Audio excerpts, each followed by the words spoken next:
vous invite à prendre avec moi l'Épître aux Hébreux,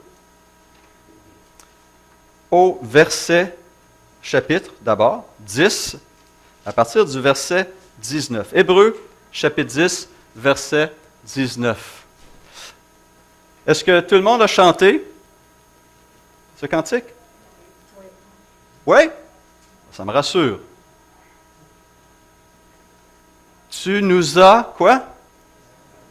Ah! Qui nous a rassemblés? Le Seigneur. Tu nous as rassemblés dans la joie de ta présence et c'est toi qui nous unis. D'accord. Maintenant, lisons Hébreux, chapitre 10, versets 19 à 25. Ainsi, frères et sœurs, nous avons par le sang de Jésus l'assurance d'un libre accès au sanctuaire. Cette route nouvelle et vivante, il l'a inaugurée pour nous au travers du voile, c'est-à-dire de son propre corps. De plus, nous avons un souverain prêtre établi sur la maison de Dieu. Approchons-nous donc avec un cœur sincère, une foi inébranlable, le cœur purifié d'une mauvaise conscience et le corps lavé d'une eau pure. Retenons fermement l'espérance que nous proclamons, car celui qui a fait la promesse est fidèle. Veillons les uns sur les autres pour nous inciter à l'amour et à de belles œuvres. N'abandonnons pas notre assemblée comme certains en ont l'habitude, mais encourageons-nous mutuellement.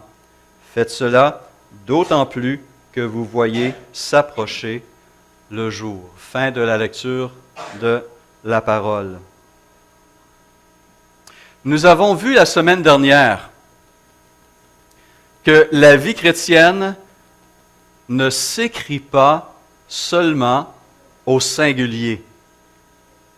Le récit de notre vie, de la vie chrétienne, s'écrit bien souvent, pour ne pas dire dans la très grande majorité des cas, au pluriel. Elle est vécue en communauté, en bonne compagnie. Et la façon dont les auteurs du Nouveau Testament font ressortir cette réalité, c'est à travers une expression qui revient plus d'une centaine de fois dans le Nouveau Testament et traduit par « les uns les autres ».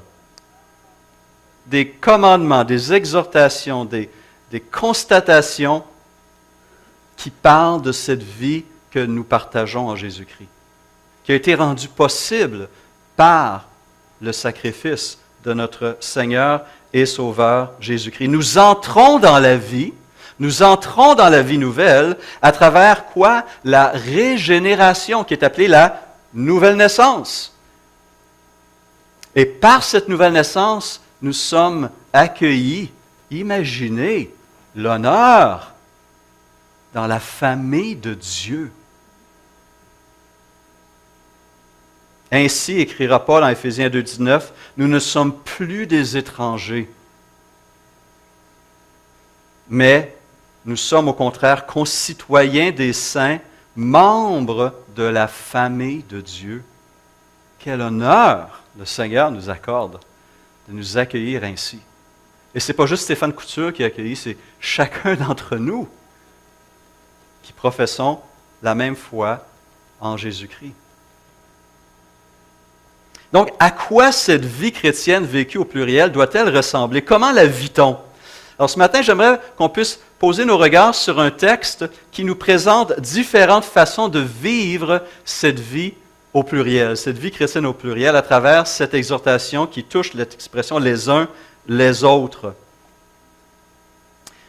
Et nous allons constater, je mentionne au départ, que cette section que nous avons lue, les versets 19 à 25, dans la langue originale, le grec, était une seule phrase. En français, on a raccourci, on a mis des points, on a fait des phrases entières, mais dans le grec, l'auteur avait une pensée, du verset 19 à 25. Quel est le contexte de cette lettre, si on se rappelle bien? L'Épître aux Hébreux s'adressait à des chrétiens d'origine juive, d'où le titre qu'on lui a accordé, aux Hébreux. Des chrétiens d'origine juive qui étaient confrontés à une persécution de plus en plus grande à travers l'Empire romain. Les chrétiens était de plus en plus la cible des autorités et de la population dans bien des endroits, et certains payaient cher pour leur fidélité à l'Évangile de Jésus-Christ. Mais d'autres étaient tentés de retourner au judaïsme, à la synagogue, entre autres parce que la religion juive était une religion licite, une religion reconnue par l'Empire romain, par l'autorité romaine, et donc moins dérangée dans sa pratique. Ça n'a pas toujours été le cas, puis ça ne sera pas quelques années plus tard lorsque Jérusalem sera rasée par le général romain Titus.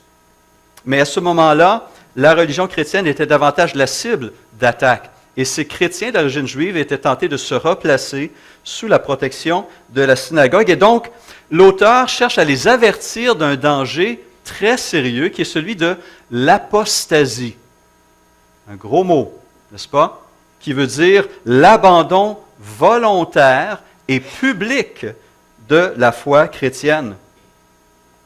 Et pour encourager ces personnes, ces frères, ces sœurs tentés d'abandonner la foi chrétienne, il démontre d'une manière magistrale dans ce livre-là la supériorité de Jésus-Christ en tant que médiateur d'une nouvelle alliance, en tant que sacrificateur et en tant que sacrifice sur tout ce qui se faisait dans la loi de Moïse. Et il démontre clairement que Christ, à la fois sacrificateur et agneau de Dieu, n'a eu qu'à se sacrifier une seule fois pour mener à la perfection tous ceux qui croient en lui. Ce que les multiples sacrifices offerts par les sacrificateurs à travers les âges n'avaient pu et ne pouvaient jamais accomplir.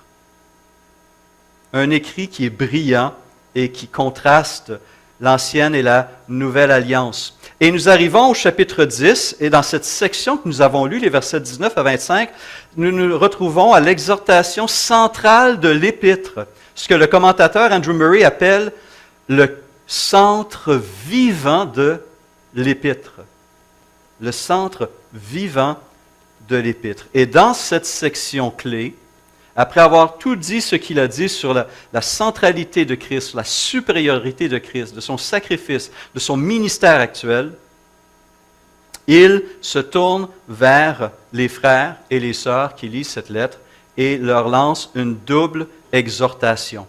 La première, verset 22, « Approchez-vous de Dieu. » Le Seigneur a enlevé tous les obstacles qui existaient entre vous et Dieu. Il a ouvert une voie nouvelle par sa mort. Le voile s'est déchiré et tout homme, toute femme a un accès au Père en Jésus-Christ. Et plus personne ne pourra fermer cet accès.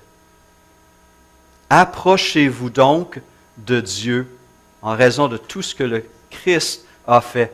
Mais ensuite, il arrive au verset 24 et 25 et leur dit aussi, maintenant, approchez-vous aussi de vos frères et de vos sœurs à cause de cette même œuvre accomplie par Christ. Mais l'auteur ne s'arrêtera pas là. L'auteur aura fait son travail en écrivant ce qu'il appelle des paroles d'exhortation, cette lettre d'exhortation, mais il passe maintenant le flambeau au peuple de Dieu. Il a communiqué un enseignement clair, il a lancé les exhortations, et maintenant il dit au peuple de Dieu, maintenant, frères et sœurs, c'est à vous de mettre ces choses en pratique. Et il leur donne deux exhortations. Des exhortations, je le répète, qui s'adressent à tous les membres de l'Assemblée. Pas juste au pasteur, à l'ancien, un groupe X, Y ou Z des membres de l'Assemblée, mais à tous, les uns les autres. Et ce qu'il dit d'abord au verset 24, il nous invite à veiller les uns sur les autres. Veillons les uns sur les autres. Et le verbe grec qui est traduit par veiller communique le sens de reconnaître l'autre. Une connaissance qui est intense, qui est réelle, qui est profonde. C'est le même terme, par exemple, que Jésus va utiliser lorsqu'il dit dans le Sermon sur la montagne, considérer. C'est le même verbe. considérer comment croissent les lys des champs. C'est-à-dire porter une attention soutenue comment ces choses-là se passent. Et c'est ce même verbe qui dit « Considérez maintenant vos frères et vos sœurs en Christ ». Veillez les uns sur les autres, c'est d'abord et avant tout considérer, porter une attention sur son frère, pas ignorer, pas se détourner. Et regardez ce qu'il vit, ce qui se passe. C'est aller au-delà des apparences et porter une attention qui est soutenue. En nous demandant de veiller les uns sur les autres, écrit Alfred Kuhn, la parole de Dieu nous engage donc à considérer avec soin nos frères et nos sœurs, à penser à eux, à essayer de comprendre la réalité derrière les apparences. Fin de la citation. Un disciple de Jésus-Christ ne veut pas, ne doit pas vivre dans une bulle. Ne doit pas se satisfaire de relations fraternelles superficielles. Il doit aussi veiller sur ses frères et sur ses sœurs. Ce même verbe a été pris par l'auteur au chapitre 3, verset 1er, lorsqu'il dit « Ainsi donc, frères et sœurs saints, vous qui avez part à l'appel céleste, portez vos pensées sur l'apôtre et le grand prêtre de la foi que nous professons, Jésus-Christ. » Donc, deux mouvements. D'abord, vers Christ. Considérez Christ. Mais ensuite, considérez aussi vos frères et vos sœurs. Alors, pourquoi veiller les uns sur les autres? L'auteur ajoute, pour nous inciter à l'amour et à de belles œuvres. Quelques chapitres plus loin, au chapitre 12, il va reprendre le même verbe, veiller. Et il le dit ainsi, « Veillez à ce que personne ne se prive de la grâce de Dieu, à ce qu'aucune racine d'amertume produisant des rejetons ne cause du trouble et que beaucoup n'en soient infectés. Veillez à ce qu'aucun de vous ne fasse preuve d'immoralité sexuelle ou ne se montre profanateur comme Ésaü. » Alfred Kuhn dira que l'Église est une communauté de pécheurs graciés qui se savent pécheurs et qui ont sans cesse besoin des autres pour les garder de tomber. On a besoin de se rappeler, nous sommes graciés, mais nous sommes encore pécheurs. Et on a encore besoin non seulement du Seigneur, on a besoin les uns des autres. Déjà, il y a plusieurs décennies, en fin des années 30, début des années 40, ce théologien allemand qui est mort, tué sous les ordres d'Hitler, Dietrich Bonhoeffer, écrivait dans un ouvrage très intéressant qui parle de la vie de l'Église, intitulé justement « De la vie communautaire ». Il écrit ceci, « Rester seul avec son mal, c'est rester tout à fait seul. Il se peut que des chrétiens, malgré leur recueillement et la prière en commun, malgré leur communion dans le service, demeurent finalement seuls sans parvenir à former une communauté réelle. Pourquoi? Parce qu'ils veulent bien être une communauté de croyants, de gens pieux, mais non pas une communauté d'impies, de pécheurs. Il s'ensuit que chacun doit chercher à cacher son péché, à lui-même d'abord et à la communauté ensuite. Il ne nous est pas permis d'être des pécheurs et beaucoup de chrétiens sont saisis d'épouvante quand ils découvrent soudain parmi eux un pécheur authentique. Wow! Aussi bien, continue de Bonhoeffer, aussi bien préférons-nous rester seuls avec notre péché.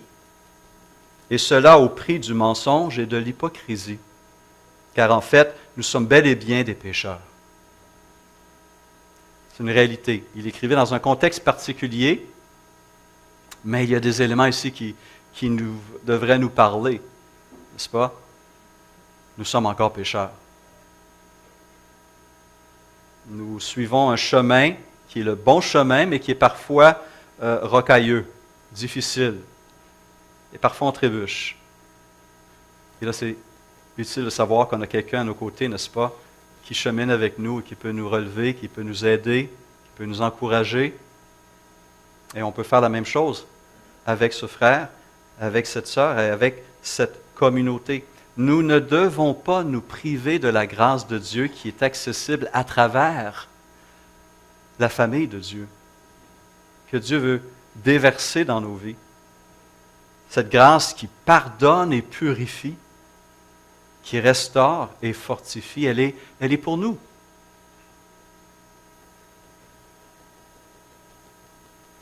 Mais notre texte, 10, 24, va nous donner deux autres raisons pourquoi nous devons veiller les uns sur les autres.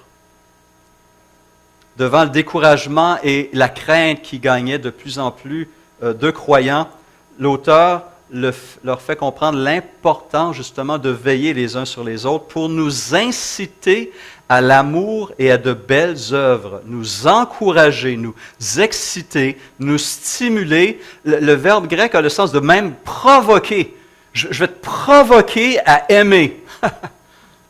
C'est ça l'idée. C'est un terme très fort et qui montre l'importance de l'action ici, qu'on doit vivre l'un envers l'autre, qu'on doit chercher à faire ensemble, à se provoquer à aimer. Autrement dit, illustre un commentateur, lorsqu'un frère ou une sœur est tenté de répondre à la haine par la vengeance, Dieu attend de nous que nous leur conseillions riposte par l'amour. Lorsqu'ils se lancent dans un foyer difficile avec des enfants impossibles, le Seigneur veut que nous les exhortions. Continue à aimer ton conjoint. Gagne tes enfants par l'amour. Etc. Fin de la citation. Mieux aimer. Mieux aimer son frère, sa sœur, sa famille. Faire le bien. Donner, prêter, aider, témoigner concrètement de l'amour de Christ autour de nous. C'est à cela que nous sommes appelés. Et c'est l'exhortation centrale dans cette épître aux Hébreux. Ce message est un des plus importants à communiquer, mais il ne pourra jamais l'être si nous gardons nos distances les uns des autres. Si je préfère ma bulle, je ne pourrai pas bénir ni être béni à travers ce moyen que Dieu a donné, qui est sa famille. Cette vigilance spirituelle est importante et constitue un aspect clé dans notre progression spirituelle, à chacun d'entre nous. Une barrière efficace contre la tentation est un moyen de préserver le témoignage que nous sommes appelés à rendre au nom de Jésus-Christ. Après tout, comme Paul le souligne aux Corinthiens, nous sommes constamment en spectacle devant le monde, aux anges et aux hommes. Et c'est pourquoi quand je lis des textes comme celui-ci, Hébreux 10, 24, je reviens tout le temps en esprit dans cet autre passage qui vient de l'apôtre Paul et qui dit sensiblement la même chose, mais qui le développe d'une manière très, très intéressante. Et c'est un texte auquel j'ai besoin, moi, personnellement, de revenir, et je pense que collectivement, on a besoin d'y revenir, même si, je crois, on a cité une partie la semaine passée. Je vais vous lire le texte, vous me dites si vous identifiez où ça se trouve. Que l'amour soit sans hypocrisie. Ayez le mal en horreur, attachez-vous fortement au bien. Par amour fraternel, soyez pleins d'affliction. Je reprends. Par amour fraternel, soyez pleins d'affection. Ah, c'est mieux, hein? Les uns pour les autres. Et rivalisez d'estime réciproque. Usez du zèle et non de la paresse. Soyez fervents d'esprit et servez le Seigneur. Réjouissez-vous dans l'espérance et soyez patients dans la détresse. Persévérez dans la prière, pourvoyez aux besoins des saints, exercez l'hospitalité avec empressement. Bénissez ceux qui vous persécutent. Bénissez et ne maudissez pas. Réjouissez-vous avec ceux qui se réjouissent, pleurez avec ceux qui pleurent. Vivez en plein accord les uns avec les autres.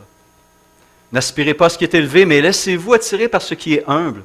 Ne vous prenez pas pour des sages. Ne rendez à personne le mal pour le mal.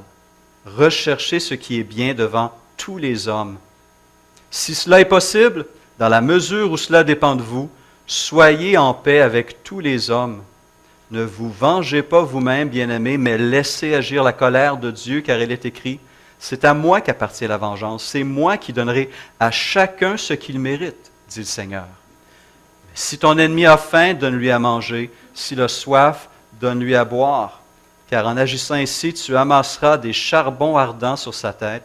Ne te laisse pas vaincre par le mal, mais sois vainqueur du mal par le bien. » On a identifié. Amen. Romains 12, 9 à 21.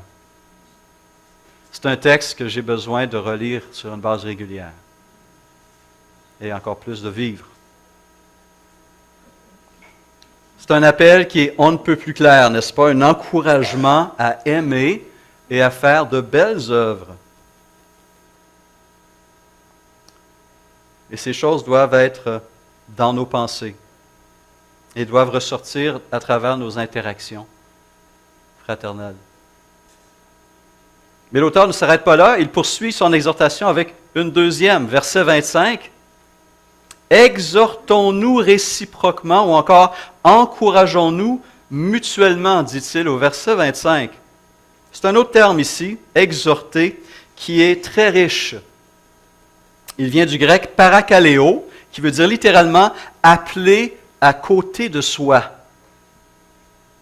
Appeler à côté de soi, dans le sens d'appeler à l'aide lorsqu'on se trouve dans une situation difficile, éprouvante. Et celui qui vient à ses côtés s'appelle un paraklétos. Est-ce que ça vous dit quelque chose? Voilà le langage, le terme que Jésus utilise dans son grand enseignement sur la personne du Saint-Esprit en Jean 14, 15 et 16. Je vous donnerai un autre consolateur, je vous donnerai un autre défenseur, je vous donnerai un autre paraclète, est le terme grec, qui sera avec vous, à vos côtés, qui vous rappellera tout ce que je vous ai enseigné, qui vous accompagnera jour après jour après jour. L'esprit de vérité. Et plus tard, Jean reprendra la même expression pour décrire le ministère que Jésus accomplit en ce moment même pour nous au ciel. 1 Jean 2, 1, « Mes petits-enfants, je vous écris cela afin que vous ne péchiez pas. Mais si quelqu'un a péché, nous avons un défenseur, un avocat, un paraclète, auprès du Père, Jésus-Christ le juste. » Exhortons-nous réciproquement, encourageons-nous mutuellement. C'est venir à côté d'un frère et d'une sœur pour la soutenir, l'encourager, lui venir en aide, la réconforter, la consoler lorsqu'elle est triste, abattue, tentée. Et ce geste est important. Il est carrément urgent. On voit cette urgence dans cette lettre au chapitre 3, verset 13. L'auteur dit « Exhortez-vous les uns les autres chaque jour. » Wow, je vais prendre le téléphone tous les jours, je dois rendre visite, ou je dois écrire une note d'encouragement. OK? Exhortez-vous les uns les autres chaque jour, aussi longtemps qu'on peut dire aujourd'hui, afin qu'aucun de vous ne s'endurcisse, trompé par le péché. Trompé par le péché. Et donc, l'exhortation qui est visée ici, c'est laquelle? C'est celle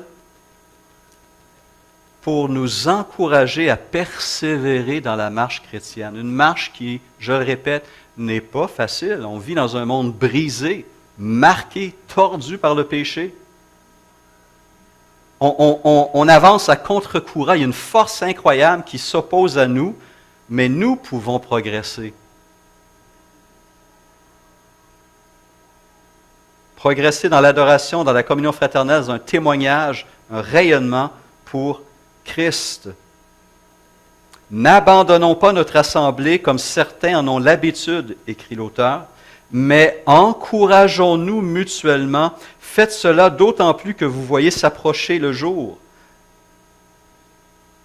De quel jour s'agit-il? Bien certain, si on date cette lettre avant la chute de Jérusalem en l'an 70, on pense qu'on voyait la tension politique qui augmentait et on savait que le jugement que Jésus avait annoncé en Matthieu 24 et 25 allait s'abattre sur Jérusalem, sa destruction qui a eu lieu en l'an 70. Mais ce jour fait aussi, nous croyons, référence au jour de l'Éternel, au jour où le Seigneur va revenir. Et ce texte me fait penser à un autre qui nous montre comment cette réalité pouvait être vécue, était vécue par de très jeunes chrétiens lorsqu'en Actes 2, 42 à 44, l'auteur Luc nous présente un portrait de la vie de l'Église primitive. Ils persévéraient, eux, dans l'enseignement des apôtres, dans la communion fraternelle, dans la fraction du pain, dans les prières. Il se faisait beaucoup de prodiges. Et tous ceux qui croyaient étaient, ça a disparu, ensemble. Ensemble. On doit se rappeler que c'est l'œuvre du diable de disperser. C'est l'œuvre de Satan de diviser. Il a réussi à séparer Adam et Ève de Dieu par ses mensonges, par sa tentation, par sa ruse. Et pour un temps, il a réussi à introduire la division entre Adam et Ève. Ce n'est pas de ma faute, c'est sa faute à elle. Tout le temps la faute à elle. Hein? Rappelons-nous ce cri de Jésus à la vue de Jérusalem alors qu'il venait faire visiter cette belle ville. Jérusalem, Jérusalem, toi qui tues les prophètes et qui lapides ceux qui te sont envoyés, combien de fois j'ai voulu rassembler tes enfants comme une poule rassemble ses poulets, ses poussins. Ça y est, hein? On voit l'agriculteur en moi, merci. Comme une poule rassemble ses poussins sous ses ailes, et vous ne l'avez pas voulu. Mais à cause de cela, il ajoute, voici que votre maison vous sera laissée déserte. Ok, le poulailler va être vide. Mais c'est pas beau. C'est pas rigolo. La maison va être vide. Plus de familles réunies. Plus de peuple au service de l'Éternel. On a un choix à faire dans des circonstances. Alfred Kuhn dit ceci, lorsqu'on s'aperçoit que les autres n'agissent pas bien, deux solutions s'offrent à nous, se retirer ou leur parler. Les Hébreux étaient tentés de choisir la solution de facilité, abandonner l'assemblée, mais l'auteur, inspiré par le Saint-Esprit, leur demande de rester avec les autres et de les exhorter. Si nous voyons quelque chose à changer chez l'autre, nous avons le devoir de le lui dire, écrit Kuhn. Et pour moi, c'est une reformulation de tellement d'exhortations claires dans la parole de Dieu. N'est-ce pas? Galates 6.1. Frères et sœurs, si un homme vient surpris en faute, vous qui êtes spirituels, redressez-le dans un esprit de douceur. Portez les fardeaux les uns des autres et accomplissez ainsi la loi de Christ. Et cette attitude reflète celle que Jésus lui-même enseigne en Matthieu 18, verset 15. Si ton frère a péché, va et reprends-le seul à seul. S'il t'écoute, tu as quoi? Gagner ton frère. L'idée n'est pas d'humilier, de rabaisser, de l'enfoncer, mais de le stimuler, de l'encourager, de le gagner. Situation que nous voulons gagnante, gagnante, gagnante. L'exhortation est donc la suivante. N'abandonnez pas votre assemblée, ne désertons pas nos assemblées, ne faisons pas l'Église buissonnière. Alors, dans le cas des auteurs, des lecteurs de cette lettre, il y avait une menace réelle, sérieuse. La persécution augmentait. Il y avait un danger de se réunir. Mais l'auteur leur dit, non. Réunissez-vous. Restez ensemble. Restez unis, forts, dans l'amour et dans le service. Qu'est-ce qui peut nous faire peur, nous, aujourd'hui? et nous empêcher de vouloir nous réunir? Ou qu'est-ce qui peut nous décourager au point de vouloir abandonner notre assemblée? C'est un peu, des fois, je me sens comme le jour des votes. On dit qu'on doit aller chercher le vote, n'est-ce pas? Puis le jour, il y a tout le temps une baisse continue. Puis une des choses qu'on dit, c'est parce qu'il pleuvait aujourd'hui. Les gens n'ont pas sorti parce qu'il pleuvait. L'année prochaine, il va faire beau. Puis les gens disent, il faisait trop beau, ils ne voulaient pas aller voter. Qu'il pleuve, qu'il neige, qu'il fasse je ne sais quoi, on trouvait une excuse pour ne pas aller voter. Est-ce qu'on a des excuses pour ne pas nous assembler dans l'adoration et la communion fraternelle et l'exhortation?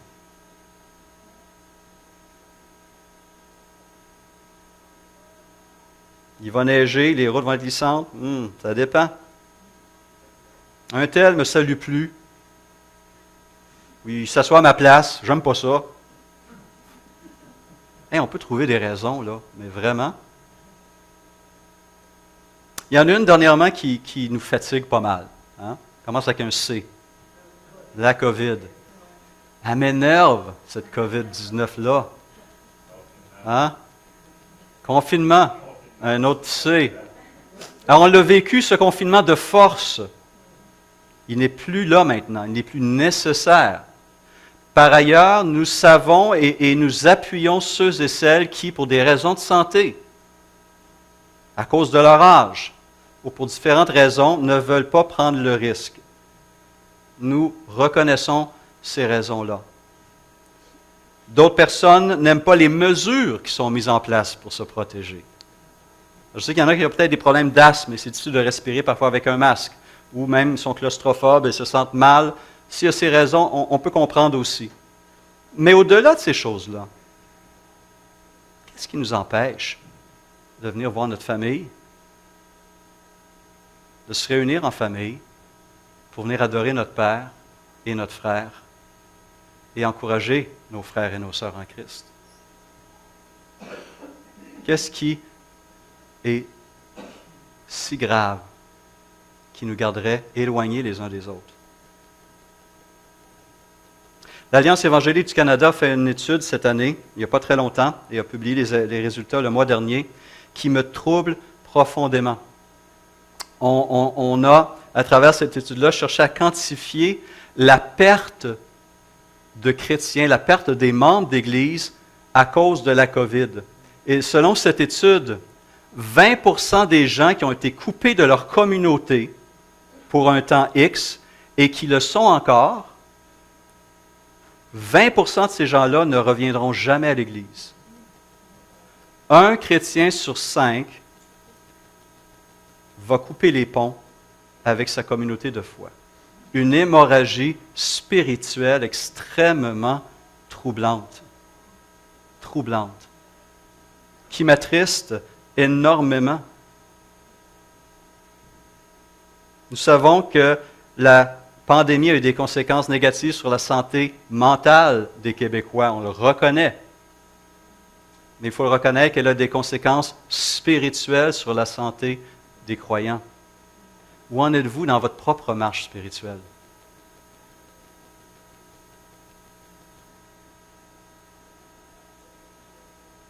Ou connaissez-vous quelqu'un qui aurait besoin d'un encouragement, d'une exhortation, d'un geste d'amour?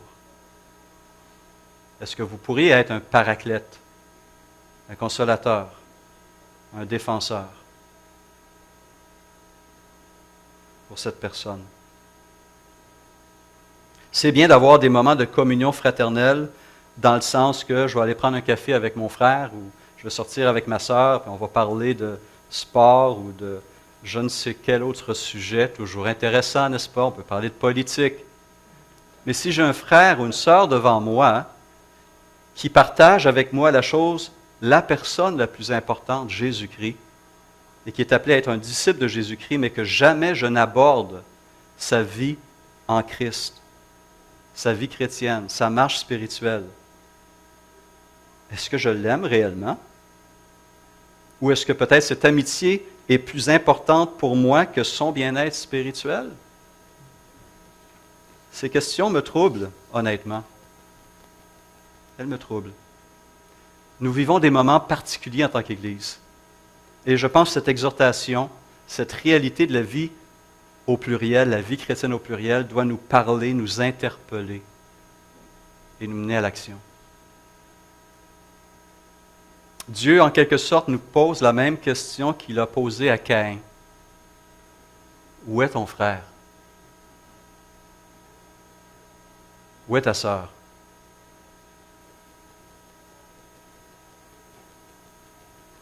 On ne doit certainement pas répondre comme Caïn, je n'en sais rien, je ne le sais pas, et ce n'est pas de mes affaires.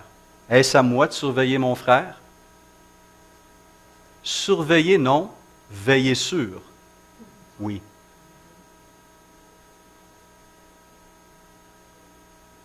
Que le Seigneur nous vienne en aide.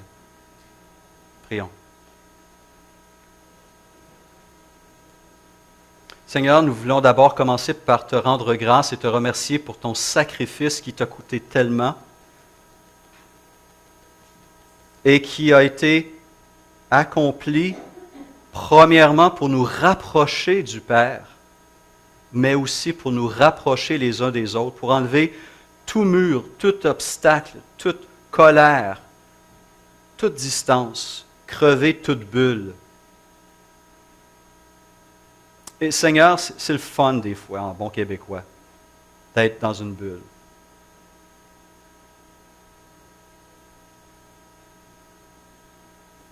Mais tu t'es jamais mis dans une bulle et tu ne nous invites pas à le faire, tu nous invites au contraire à manifester cet amour, à grandir dans cet amour, à communiquer ton amour les uns aux autres et à nous encourager à persévérer dans tes voies.